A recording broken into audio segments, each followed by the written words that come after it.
नमस्ते। जय धन्वंतरी। वैक्सीनेशन के बारे में हम बात कर रहे थे। तो वैक्सीनेशन की खोज भारत में हुई। सबसे पहले वैक्सीनेशन का कंसेप्ट भारत में आया। बंगाल में सबसे पहले वैक्सीन लगी।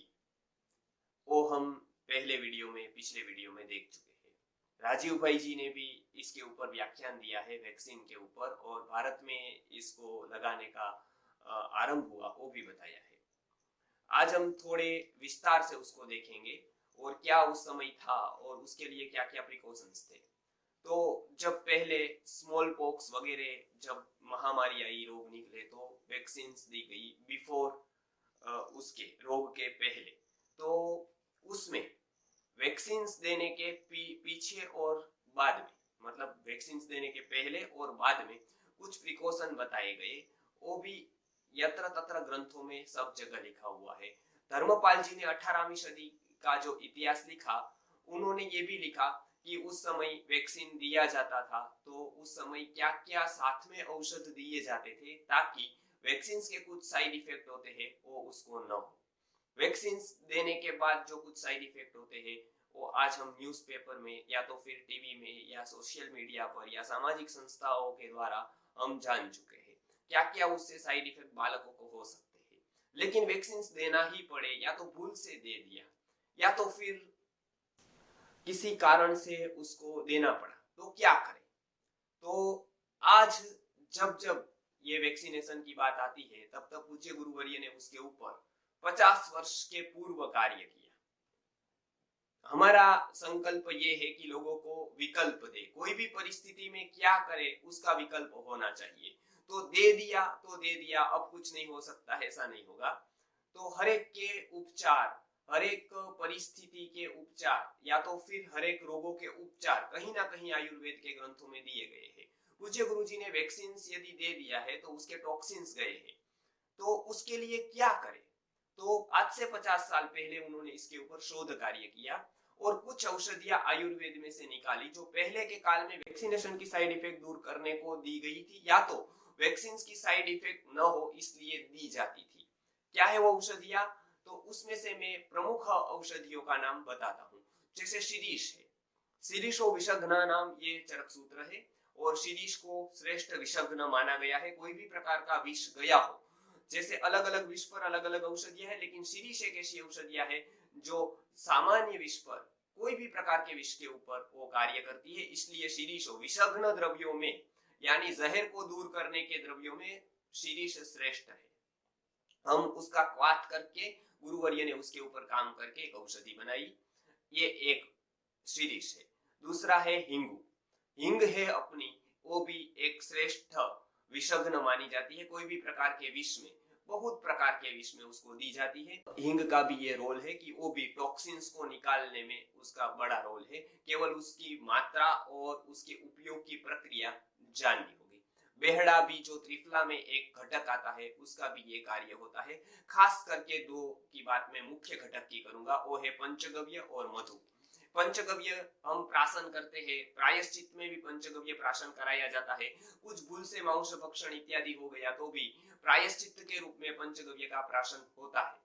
तो पंचगव्य जो सूक्ष्म मात्रा में भी टॉक्सिन है उसको निकालने का कार्य करता है, वो सबको ही पता है। तो एक पंचगव्य की बात की। मधु, मधु योगवाही होने से शरीर के सूक्ष्म तल तक पहुंच सकता है, पहुंच जाता है। इसलिए आयुर्वेद में ऐसी औषधि जो सूक्ष्म मात्रा में भस्म इत्यादि दी जाती है वो मधु के साथ इसलिए दी जाती है क्योंकि मधु बहुत जगह पर सूक्ष्म के सूक्ष्म स्थानों पर पहुंच सकता है, वो फैल सकता है। तो ये सारी औषधियों का मेलन करके एक विशिष्ट पद्धति के द्वारा पूज्य गुरुवर्य ने वैक्सीन के साइड इफेक्ट को दूर करने के लिए, वैक्सीन से जो टॉक्सिन्स जाते हैं, कोई ऐसे भी तत्व जाते हैं तो अनावश्यक होते हैं शरीर के लिए, और वो यदि लंबे समय तक शरीर में रहे तो बहुत सारी व्याधियां, बहुत सारे रोग कर सकते हैं। ऐसे टॉक्सिन्स को निकालने के लिए एक अद्भुत औषधि का निर्माण किया था, एक अद्भुत औषधि बताई थी, उसका रिसर्च किया था। उसका नाम है अमृत प्राशनम। जैसे जहर के विरोधी शब्द है अमृत, जैसे जहर का विरोध का काम होता है अमृत का, उसी तरह से कोई भी प्रकार का टॉक्सिन्स हो, ये केवल हम वो टॉक्सिन्स की बात नहीं कर रहे हैं जो वैक्सीन्स के द्वारा जाते हैं, आज वातावरण में हवा दूषित है, पानी दूषित है, आहार दूषित है, बहुत सारे तत्व दूषित हो गए हैं, तो अनेक प्रकार के टॉक्सिन शरीर में जाते हैं। एक रास्ता वैक्सीन से भी आने वाले टॉक्सिन्स का है, इसी तरह से अलग अलग रास्ते अलग अलग टॉक्सिन्स के आने के लिए है। वो सारे टॉक्सिन्स को निकालने के लिए बचपन से ही बच्चों को अमृत प्राशन देने का विधान है।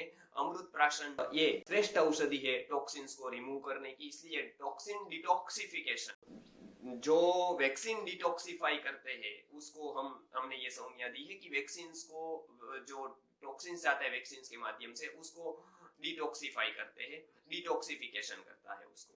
तो अमृत प्राशन ये बालकों के लिए ऐसी औषधि है। अच्छा, वैक्सीन नहीं दिया है तो भी ये औषधि इतनी ही लाभदायी सिद्ध होती है।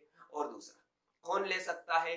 तो जन्म से ही बालक को इसका सेवन कराया जाता है, जन्म के 15 दिन या 1 महीने के बाद। कब तक सेवन कराना है? 15 के 16 साल तक बालकों को सेवन कराना है। बालक यहाँ पर बालक और बालिका दोनों लेना है, दोनों को समान रूप से वो उपयोगी होता है।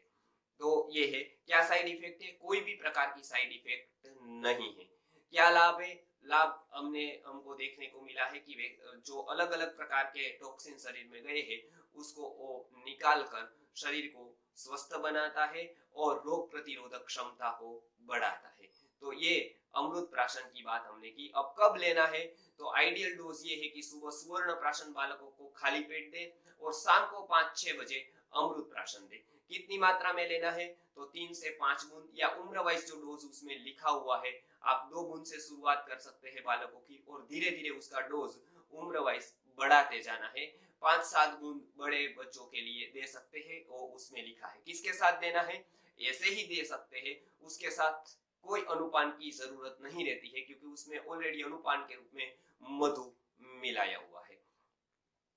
और कब खा सकते हैं उसके बाद, कब पहले खा सकते हैं? तो 10 मिनट पहले और 10 मिनट बाद कुछ नहीं खाना है। उसके बाद जो भी आहार या पानी लेते हैं वो ले सकते हैं।